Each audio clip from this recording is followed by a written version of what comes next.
মহান আল্লাহ বলেন, ওয়ালা তাকরাবুজ জিনা, পৃথিবীর মানুষ তোমরা জেনার নিকটে যায় না, ইন্নাহু কানা ফাহিশা, নিশ্চয় জেনা অশ্লীল অপছন্দ কাজ, ওয়াসাআ সাবিলা, অতীব খারাপ, এই পথ অতীব জঘন্য, এই পথ অতীব খারাপ।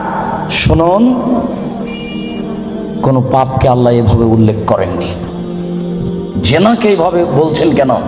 একদা আবু যার গেফারি রাদিয়াল্লাহু তাআলা আনহু বলেন যে আল্লাহর নবী বললেন, যে ব্যক্তি লা ইলাহা ইল্লাল্লাহ বলবে সে জান্নাতে যাবে। তখন আবু যার গেফারি বলছেন, চুরি করলে জেনা করলেও যাবে? তখন আল্লাহ রাসূল বলছেন, চুরি করলে জেনা করলেও যাবে। আবু যার গেফারি বলছেন, চুরি করলে জেনা করলেও যাবে? আল্লাহ রাসূল বলছেন, চুরি করলে জেনা করলেও যাবে। আবার আবু যার গেফারি বলছেন, চুরি করলে জেনা করলেও যাবে? আল্লাহ রাসূল বলছেন, চুরি করলে জেনা করলেও যাবে। আবু যার গেফারি, তোমার নাক ধুলোই ধূসরিত হোক, আমি যা বলছি সেটাই চূড়ান্ত। শুনুন, জেনা সিরিয়ালে 5 নম্বর পাপ। 1 নম্বর পাপ হচ্ছে শিরক করা, 2 নম্বর পাপ হচ্ছে বাপ মায়ের অবাধ্য চলা, 3 নম্বর পাপ হচ্ছে মিথ্যা কথা বলা, 4 নম্বর পাপ হলো ছেলেকে হত্যা করা, মেরে ফেলা, 5 নম্বর পাপ হলো জেনা। আবু যার গেফারি কেন বলছেন না বাপ মাকে গালি দিলেও জান্নাতে যাবে? এই কথা কেন বলছেন না? মাকে মারলেও জান্নাতে যাবে? এই কথা কেন বলছেন না?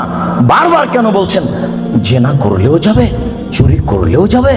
শুনুন, ঘরে ঘরে জেনা হচ্ছে এ কথা ঠিক, এরপরেও জেনার বাস্তবতা এত খারাপ। আজকে যদি একটা জেনার বিচার হয়, তাহলে ওই যুবক যুবতী মনে করে যে মাটি ফেটে গেলে নিচে চলে যেতাম, অথচ মাকে গালি দিলে মানুষ এত অপমান হয় না। বুঝাতে পারলাম না? শিরক করলে মানুষ এত অপমান হয় না। এই কারণে আল্লাহ তাআলা বলছেন, জেনার পথটি অতীব খারাপ, জেনার পথটি অতীব জঘন্য।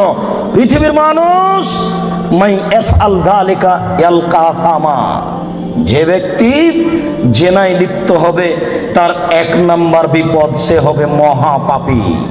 2, ইজাফলাহুল আযাব ইয়াউমাল কিয়ামা, যে ব্যক্তি জেনায় লিপ্ত হবে বিচারে তার শাস্তি দ্বিগুণ শতগুণ বেশি হয়ে যাবে। 3, ওয়ায়াখলুদ ফীহি মুহানা, সে চিরদিন জাহান্নামে থাকবে অপমান অবস্থায়।